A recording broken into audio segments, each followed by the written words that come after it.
Sometimes it feels like life has a twisted sense of humor. Picture this: a kid from a struggling neighborhood who believed that ambition could reshape his destiny, only to learn the hard way that trust is just as fragile as a house of cards. That was me. I was David Reynolds. I wore my dreams like a badge, but when betrayal struck, it felt like everything I'd built was on the verge of collapse, teetering at the edge of an abyss. People said I was a fool for trusting too easily, that I was destined to be nothing but another statistic, another face in the crowd. Back then, I was scared. Scared of failure. Scared of letting my family down. My childhood friend Marcus and I were inseparable. Two dreamers navigating a world that seemed determined to keep us down. We shared everything from ideas to ice cream. But when he turned against me, stealing a project that could have changed our lives, the weight of betrayal was heavier than any dollar amount I could lose. I stood in an empty room, surrounded by the echoes of what could have been, and I thought, is this it? But in that darkness, there was a flicker of something else. A fire deep within that whispered, this isn't the end. I wasn't just going to walk away. I was going to rise from these ashes, rebuild, and show the world that betrayal doesn't define who I am. It's time to turn the struggle into a story worth telling. The day everything changed began like any other. The coffee was strong, the office buzzed with typical chatter, and I felt invincible. But that illusion shattered when I opened the door to my conference room, only to be met with the smug faces of my investors and Marcus standing there, an eerie smile plastered across his face. You wanted to see us, David? He asked, feigning innocence. The tension was palpable, like a raw nerve exposed. Yeah, I did. I shot back, my voice steadier than I felt. I wanted to talk about the project we've been working on, my project. A few glances exchanged between my investors, and then it happened.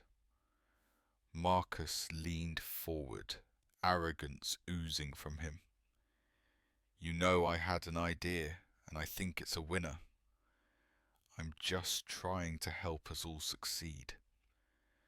Those words landed like a punch to my stomach.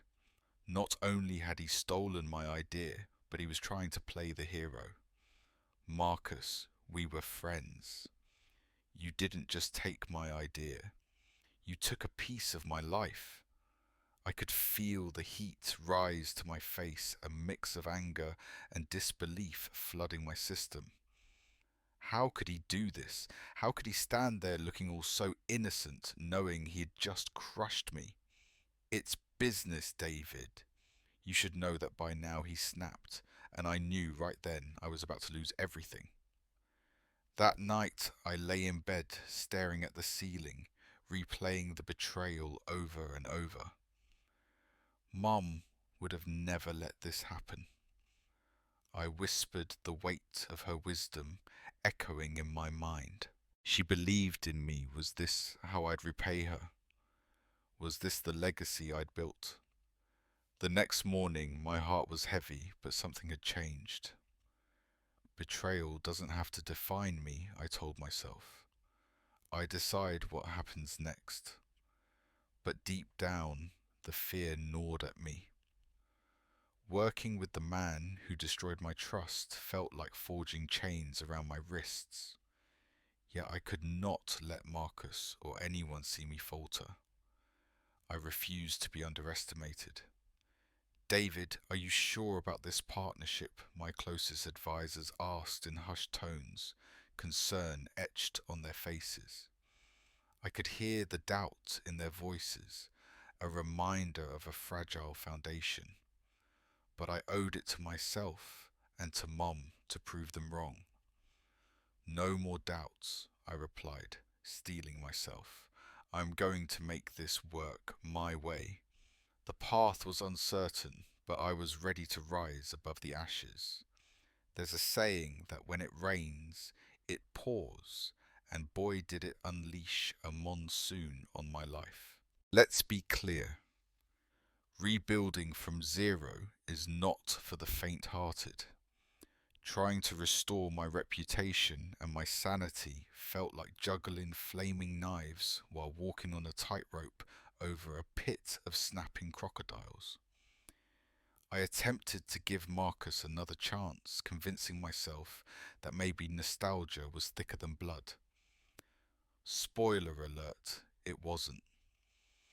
Every time we sat down to discuss business, I felt like I was reliving an excruciating episode of my own personal soap opera.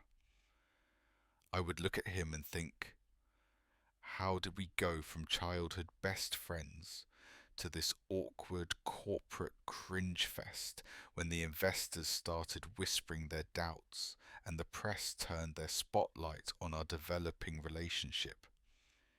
It was like pouring salt in an open wound. I remember scrolling through the headlines, tech mogul teams up with Judas Yep. That sounded about right.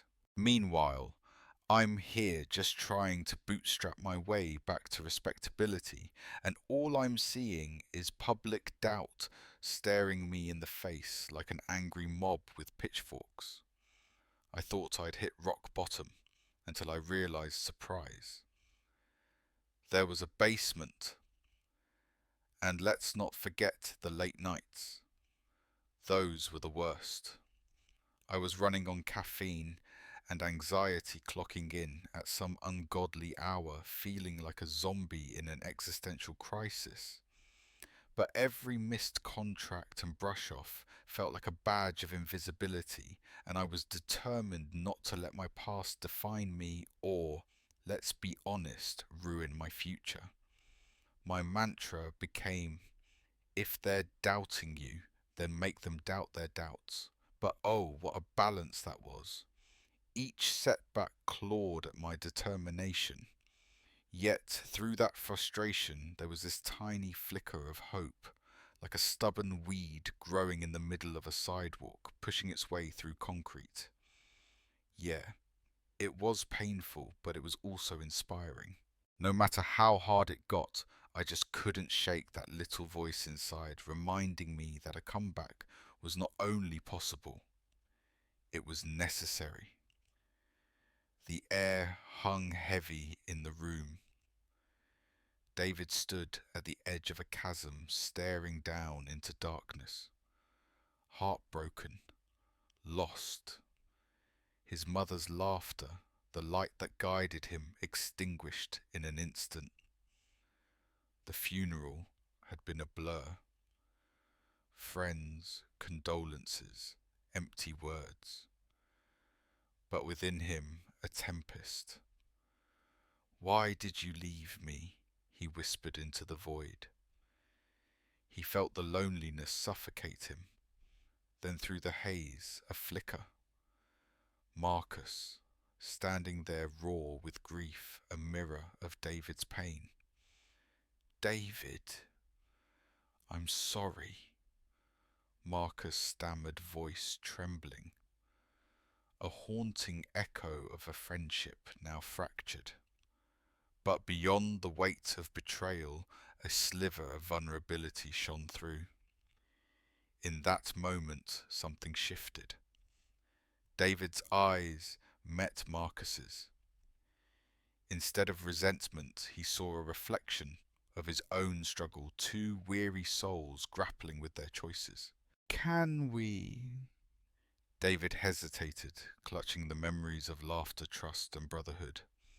Can we take a step back into the light, silence wrapped around them thick with history? David felt the icy grip of despair loosen just slightly. This wasn't just about vengeance anymore. It was about reclaiming their lives. Forgiveness began to bloom, delicate yet fierce, igniting a spark. Let's try, he managed the words, tasting like liberation. With each heartbeat, resilience surged within him.